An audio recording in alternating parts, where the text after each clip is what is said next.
So far here in Western New York, we're getting pretty good at that. I mean, I'll admit we. Fascinating. I can only handle crowbars and wood chippers and machine guns. I can only hope that we stay on the air long enough. You know, the economy being what it is here in Western New York. Oh, you'll be fine. How you doing, my friend? I'm doing so good it's stupid.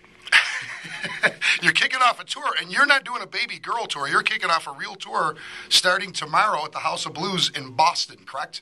No, I have this terrible condition called addicted to logic. If you're going to work your ass off. The story of my life. Yeah, we go out, start tomorrow in Boston. We go nonstop until September 5th, playing mostly 6 nights a week. I think there's a couple 7 and 8 concert runs. But yeah, I'm young. I'm only 62 years old, man. I'm ready to dance on people's skulls. Do you ever stop? I mean, between... Oh, absolutely. In fact, Rich, I am the master. Not only am I the master of the most high-energy rock and roll, of course, if you had Mick Brown on drums and Greg Smith on bass guitar in your band, you could be like Uncle Ted, too.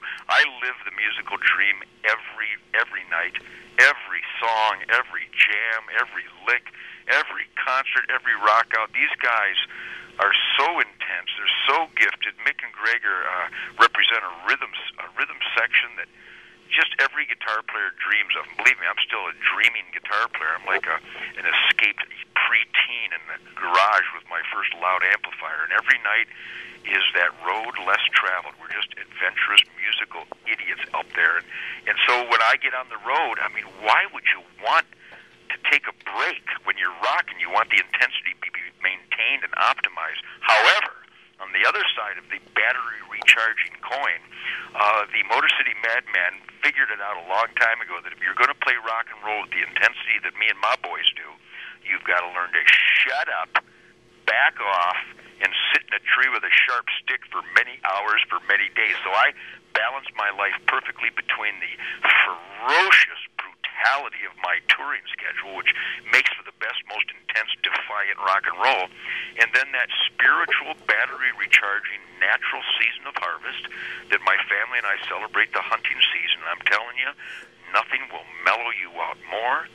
Nothing will recharge your batteries more.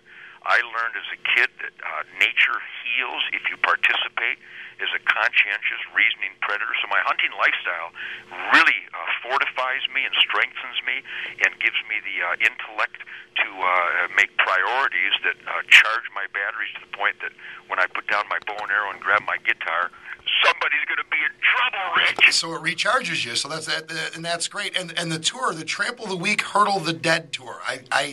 What better title could you have than that? Well, you know, it's almost like since I perfected the love song genre, I might as well name my tour after my newest love song, Trample the Week, Hurdle the Dead, Nothing But Love Songs. For your Uncle Ted. How cool is that? Extremely cool. Now, let me ask you this. So the reason why I asked, do you ever stop, is because on top of doing this tour, and like we say, this is not a baby girl tour. You're doing a lot of dates. You've got your book writing that you do. Ted White and Blue is just come out in paperback. And then you've got your TV shows, too. So you have a lot of irons in the fire all the time.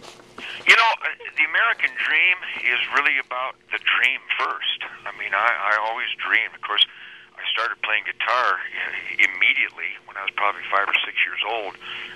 Les Paul had just perfected the damn thing, and then Bo Diddley and Chuck Berry showed us how to use it. So I was hit by that freight train of emotion and that primal scream music that those black rhythm and blues and rock artists created for us.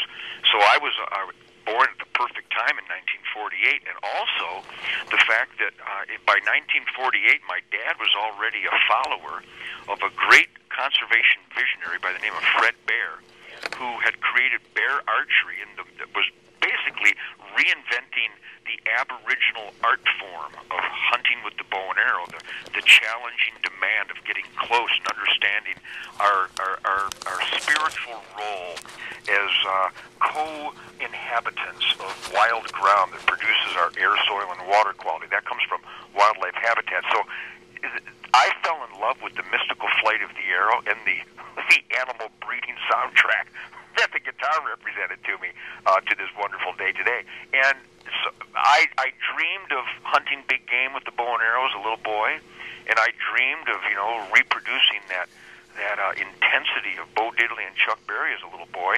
And damn it, Rich, all these years later, I haven't perfected it, but boy, I'm getting closer. And those dreams have now turned into not just my avocations, but my vocations. I have a Ted Nugent Spirit of the Wild, the #1 hunting show on the Outdoor Channel. Have it for over, I think it's 18 years now. Started on public television. And then Tooth, Fang, and Claw television on the Pursuit Network.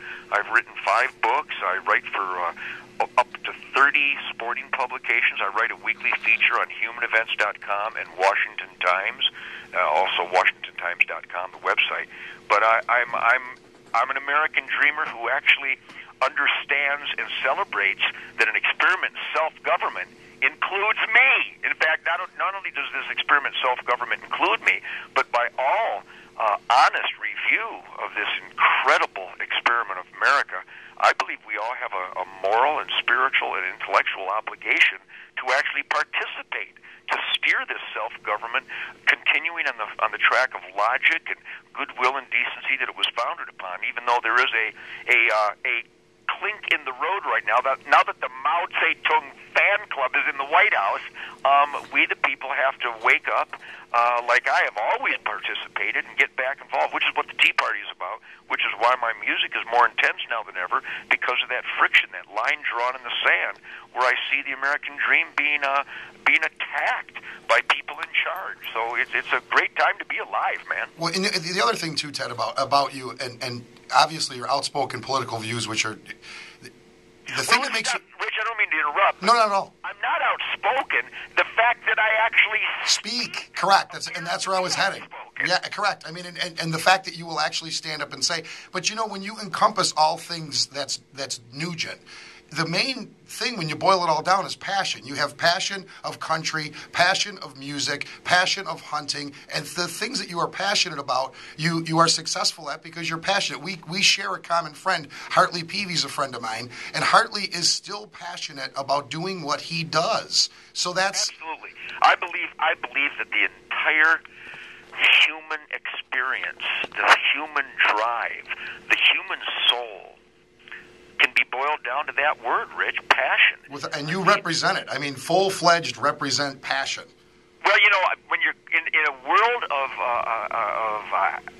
disgusting and offensive apathy, in a world of people choosing to be sick, choosing to be obese, and choosing to pursue all the guaranteed health tragedies of those choices, of course I'm an extremist. Of course I appear weird to idiots who think that slovenliness and gluttony is the new American dream, because I've always hunted and fished and trapped, and I consider my gift of life as a sacred temple. It's why I only feed it wild game. It's the healthiest, most nutritious, proper food left available to mankind. So, yeah, in a world of apathy, I'm considered an extreme weirdo. But I got to tell you, Rich, I'm a very gregarious guy. I travel all over the world, and I have universal support out there. Now, I know I've got some left-wing, maniac, hippie, animal rights goofballs out there that hate me, and they threaten my life. But if you don't offend idiots, you would be an idiot. So when I offend idiots, it makes me more proud than my fellow Americans who live by logic and goodwill and decency. Those people I get along just fine with, and they're everywhere. And when you do exercise the right of free speech, and when you do show passion, I think in any field, in any topic, you're going to offend somebody tough. That's just the way it works. Certainly. I mean, if you go, I got to tell you, I get my energy from having a clean and sober 62 years. I'm going to be Rich. Somebody help us. I'm going to be 62 this year. How adorable is that? It's 62, and you have more energy than 14-year-olds that come in my music store. I mean, and that's the thing, and that's something that people need to look at too. Your lifestyle, what goes in you is what's fueling you and creating you. Yes, absolutely. And the wild game, the sustained yield creation of this pure protein that the hunting families of this country celebrate. I mean, it's available to all of us, really. But I still salute the farmers and the ranchers, because they do feed the world, and they're doing an amazing, if not miraculous, job of